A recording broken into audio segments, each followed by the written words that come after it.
Vic, aged 15, was born in and scavenges throughout the wasteland of the former southwestern United States as a solo, as opposed to a member of a Rover Pack gang.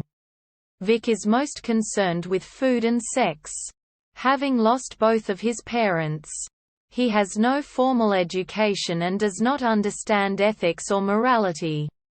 He is accompanied by a well-read, misanthropic, telepathic dog named Blood, who helps him locate women.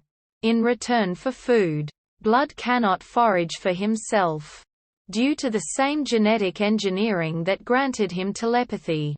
The two steal for a living, evading Rover Packs, gangs, and mutants. Blood and Vic have an occasionally antagonistic relationship, though they realize that they need each other.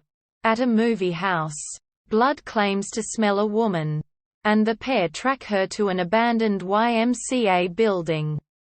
There, they meet Quilla June Holmes, a teenaged girl from Down Under, a society located in a large underground nuclear vault.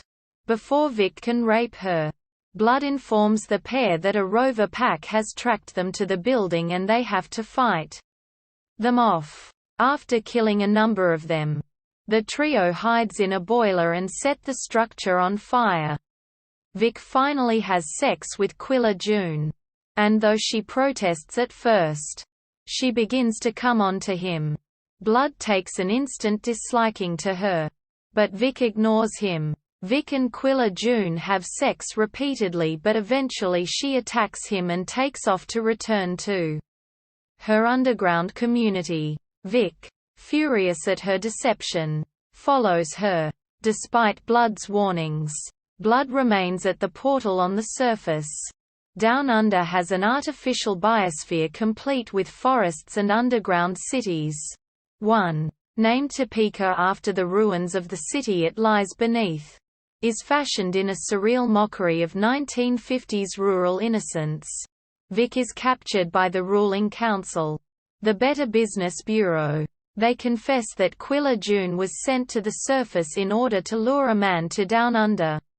The population of Topeka is becoming sterile, and the babies that are born are usually female. They feel that Vic, despite his crudeness and savage behavior, will be able to reinvigorate that male population. Vic is first elated to learn that he is to impregnate the female population, but he quickly grows jaded of his surroundings and plots his escape. Quilla June is reunited with Vic and they plan to escape together. Vic uses the fact that Quilla June's father secretly desires sex with her as a distraction, incapacitating him so that they can escape. On the surface, Vic and Quilla June discover that Blood is starving and near death, having been attacked by radioactive insects and other things. Quilla June tries to get Vic to leave Blood and take off with her, knowing he will never survive without Blood's guidance and, more importantly, that Blood will not survive without care and food. Vic faces a difficult situation. It is implied that he kills his new love and cooks her flesh to save Blood's life. The novella ends with Vic remembering her question as Blood eats, "Do you know what love is?" And he concludes, "Sure I know. A boy loves his dog." Quote,